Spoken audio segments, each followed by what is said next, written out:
Hello, so this is Samuel Hall doing my presentation for the sustainability contest that's due on Wednesday. Um, so as you can see, my uh, title is Climate Change. What's the big deal? What's the big deal? I used to be an individual who did not believe in climate change, but through the courses at ICC, I certainly have changed my tune in regards to that. And this is mainly because I have a greater knowledge base now, and I've changed my thought process related to it. Um, so, climate change, what is it, first off and foremost? It's a directional change to the global climate that lasts 3 decades or more, and that's what I want to draw your attention to. It is a directional change lasting more than 3 decades. It is a pattern. It is a pattern of change. This does not just happen overnight. As opposed to global warming, they use these a lot of people use these rather interchangeably. However, there are grand differences between the two. Global warming is nothing but Earth's rising temperature. However, climate change affects the entire biosphere, from from land animals to plants to marine habitats. Uh, it encompasses a large, vast majority of the biosphere, as opposed to global warming, which is just the Earth's rising temperature. So I like to think of global warming as an indicator of climate change. So the causes of climate change. Two of the biggest ones are CFCs, which are chlorofluorocarbons, as you can see right there. It's just a molecule. It's just a molecule that happens to, unfortunately, convert the ozone O3 into O2. The O3 is the ozone layer that happens to protect us from solar radiation. The solar radiation, such as the UV rays. So what happens is the O3 happens to filter out some of the UV rays uh, before a lot of the other ones pass on to Earth. So by filtering it out, it limits our damage. It limits our solar radiation. Now, unfortunately, because CFCs do exist through various chemical mechanisms that we don't have time to go into. So take a chemistry class; they go into this sort of thing. Um, it converts it into O2. And O2 is very helpful on the ground level of the earth for us to breathe, of course, but it is not helpful in terms of filtering out uh, the uh, the UV rays, the solar radiation, and that's mainly through it's called a radical chain mechanism. And then the second cause or big thing is rising CO2 levels. Now this is also known as the greenhouse effect, where while on one hand you have the CFCs that let all of the solar radiation in, the greenhouse effect with its CO2 levels encourage the solar radiation to stay in for longer. It keeps the earth much more warm and hot. This is a result from burning fossil fuels and deforestation that encourages the CO2 levels, which deforestation right now is a huge topic, an issue within the modern world, as well as the greenhouse effect reflects solar radiation energy back to Earth to keep the Earth warmer.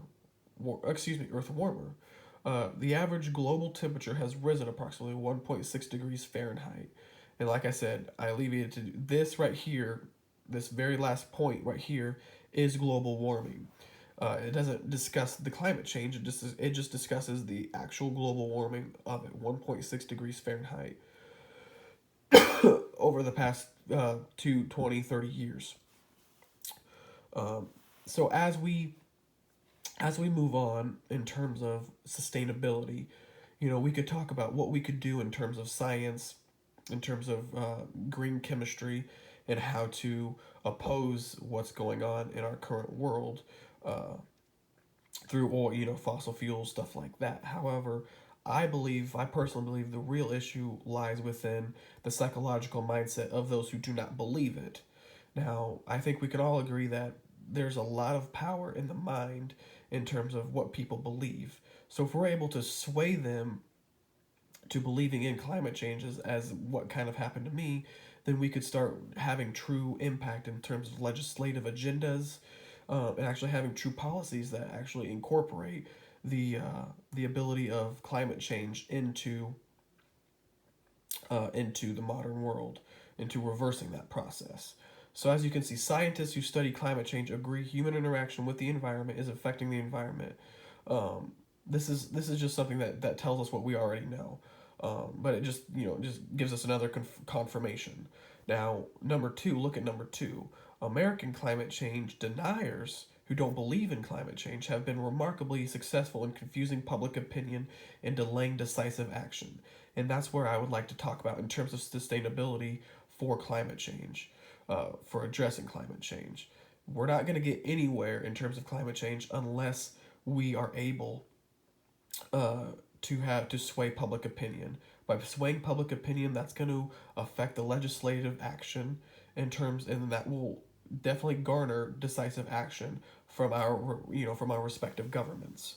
That being said, there's a lot of individuals who contribute to this contribution in terms of who contributes to uh, the public opinion that climate change does not exist, and that includes fossil fuel companies. It's kind of an obvious one because it benefits them, gets them more money. There's a lot of media attention on it, as well as the legal and policy agendas. For example, the Trump administration in 2019, the Affordable Clean Energy Rule uh, allows states to set their own emission standards for cool fuel power plants. Uh, and then the U.S. withdrawals from the Paris Agreement. This is not this doesn't have much bite, but it has significant symbolism. So it just basically says that we're in charge of what we do, and this just sways public opinion. And as you can see through this graph on the left, uh, a lot of individuals do not feel like it does not particularly affect them personally.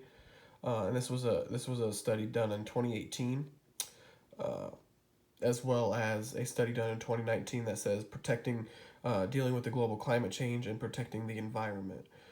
So basically, what I want to draw your attention to is we need to draw initiatives in terms of initiatives that regard individuals that are um, feeling as though they've it draws on their support, and it involves them personally, because if it doesn't, then people are less likely to care.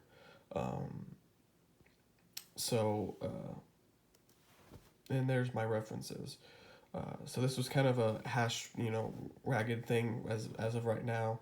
I'm feeling pretty drained right now, but that's my presentation. I had to cut a lot out of it, so hopefully I'll be able to um, get through it quickly and efficiently on Wednesday. Thanks.